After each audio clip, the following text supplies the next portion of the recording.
हरे कृष्णा। आप सभी का स्वागत है भक्ति वेदांत चैनल पे।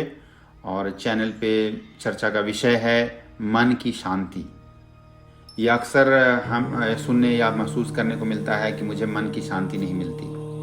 चाहे कितना पूजा कर लूँ या कितना भी दान कर लूँ या किसी की मदद कर लूँ, मैं हमेशा दूसरे की मदद करता हूँ लेकिन मन को शांति नहीं मिलती। तो आज हम इस पर चर्चा करेंगे और भगवत गीता के श्लोक के माध्यम से समझने की कोशिश करेंगे कि इसका क्या उपाय है, भगवान कृष्ण अर्जुन को क्या संदेश देते हैं। तो उससे पहले गुरु वंदना करते हैं। ओम अज्ञानतिमिरान्धस्य ज्ञानाञ्जनशलाकया चक्षुरुन्मीलितं येन तस्मै श्रीगुरुवे नमः। नमो विष्णुपादाय कृष्णप्रेष्ठाय भूतले श्रीमते भक्तिवेदांत स्वामिनिति नामिने। नमस्ते सरस्वती देवी गौरवाणी प्रचारिणे निर्विशेष शून्यवादी पाश्चात्यदेशितारिणे। मुखं करोति वाचालं पंगुं लंघयते गिरिं यत्कृपातमहं वन्दे परमानंदमाधवम्। हरे कृष्णा। तो आज चर्चा का विषय है मन की शांति।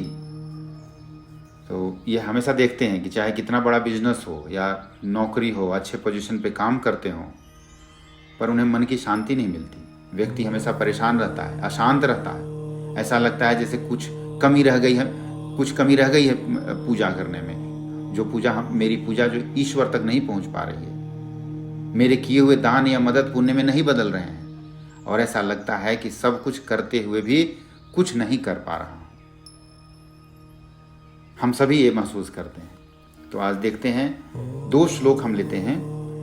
पहला श्लोक दूसरे अध्याय का 17वां श्लोक यह कहता है कि मनुष्य को शांति क्यों नहीं मिलती, और दूसरा श्लोक 71वां श्लोक यह बताता है कि शांति कैसे मिले।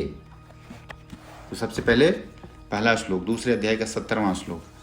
आपूर्यमाणम अचलम प्रतिष्ठम समुद्र पाप प्रविशन्ति यद्वत् कामा यम प्रविशन्ति सर्वे स शांति मापनोति न काम कामी।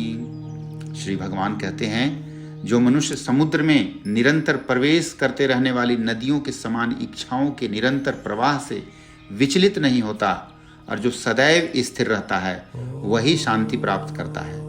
वह नहीं जो ऐसी इच्छाओं को तुष्ट करने की चेष्टा करता रहता है। तो हमें अगर शांति प्राप्त करनी है तो हमें अपनी इच्छाओं, इंद्रिय तृप्ति के ऊपर कंट्रोल करना होगा, और वही कंट्रोल कर सकता है जो कृष्ण भावनामृत होता है, कृष्ण कॉन्शियसनेस होता है। वह नहीं कर सकता और उसके मन को संतुष्टि नहीं मिल सकती अगर वो अपनी इच्छाओं को तुष्ट करने में लगा रहता है। अब दूसरा श्लोक, इसका उपाय क्या है, कैसे करें। दूसरा श्लोक है 71वां।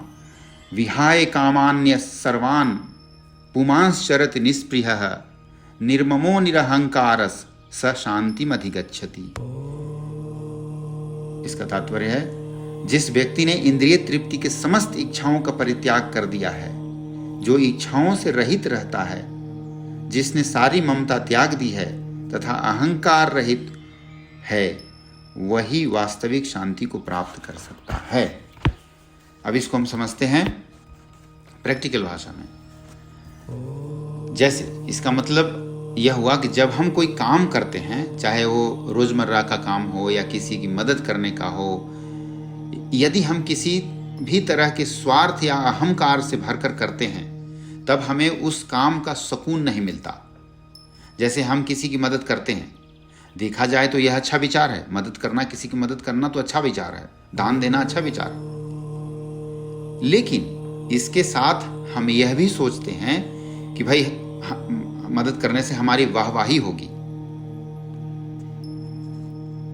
इस मदद या दान के बदले हमें पुण्य मिलेगा, हमारे पाप कटेंगे, या हम अगर मदद कर रहे हैं तो रिटर्न में वो हमें कुछ न कुछ देगा, इसकी अपेक्षा करना।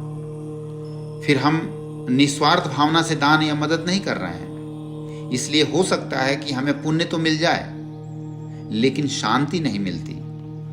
यह रूल जीवन के हर काम पर लागू होता है। यहाँ तक कि हमें अपने बच्चों को भी अपना इन्वेस्टमेंट नहीं समझना चाहिए। जैसे कि आज हम उन्हें अच्छे से पालेंगे तो कल हमारी केयर करेंगे। उनकी अच्छी अपब्रिंगिंग, उनकी अच्छी परवरिश करना, पालन पोषण करना हमारा कर्तव्य है, ड्यूटी है। हम दान या मदद करते हैं क्योंकि हम इसके योग्य हैं, कैपेबल हैं, लेकिन उसके बदले में उम्मीद रखना कि हमारा प्रचार होगा या वह व्यक्ति एहसान रखेगा हमारे मदद के बदले, ये घमंड की निशानी है। और ईश्वर उस हृदय में वास नहीं करते जहाँ घमंड हो। इसी तरह उस हृदय में सुकून या शांति को जगह नहीं मिलती। अपना कोई काम करना या किसी की मदद करना हमारा फर्ज है, जिसे पूरा करना हर किसी की जिम्मेदारी है। इसके बदले कुछ मिलने की आशा रखना गलत है। अगर हम मदद करते हैं तो लगता है कि वह हमारा एहसान रखे, वह व्यक्ति हमें हमेशा याद रखेगा। वो रखेगा भी, कुछ समय तक रखेगा, एहसान मानेगा, थैंकफुल होगा, लेकिन कुछ समय के बाद वो बंद कर देगा।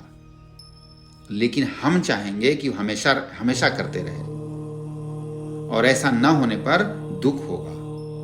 जबकि देखा जाए तो हमने किसी पर कोई एहसान नहीं किया। किसी को मदद करके जो भी किया वो परिवार के सदस्य होने के नाते किया, वो हमारी रिस्पॉन्सिबिलिटी है। हर कोई अपने परिवार और समाज के प्रति रिस्पॉन्सिबिलिटी निभाता है।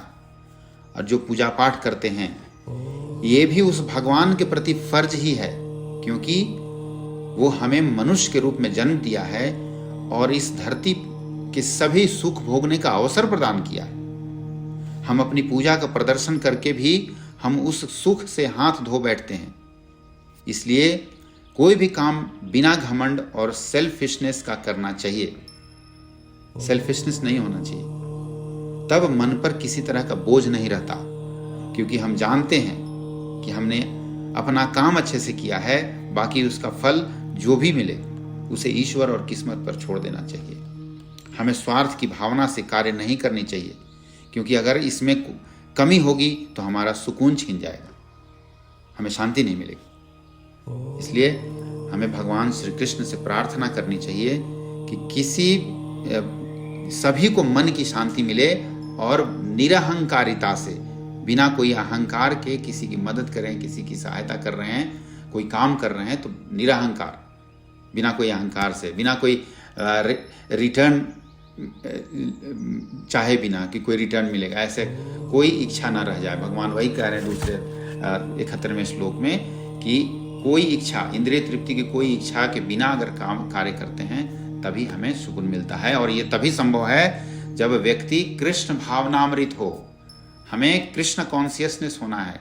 अगर कृष्ण कॉन्शियसनेस रहेंगे तभी हमें इन इच्छाओं को त्यागेंगे। अगर कृष्ण कॉन्शियसनेस नहीं है तो हम भौतिक प्लेटफॉर्म पे हैं, तो हमारी वो इच्छाएं हमेशा रहेंगी, और जब तक वो इच्छाएं रहेंगी मन की शांति नहीं मिल सकती है। इसलिए हमें कृष्णा कॉन्शियसनेस बनना है, कृष्ण की पूजा करनी है, और माला का जाप करना है, महामंत्र का जाप करना है।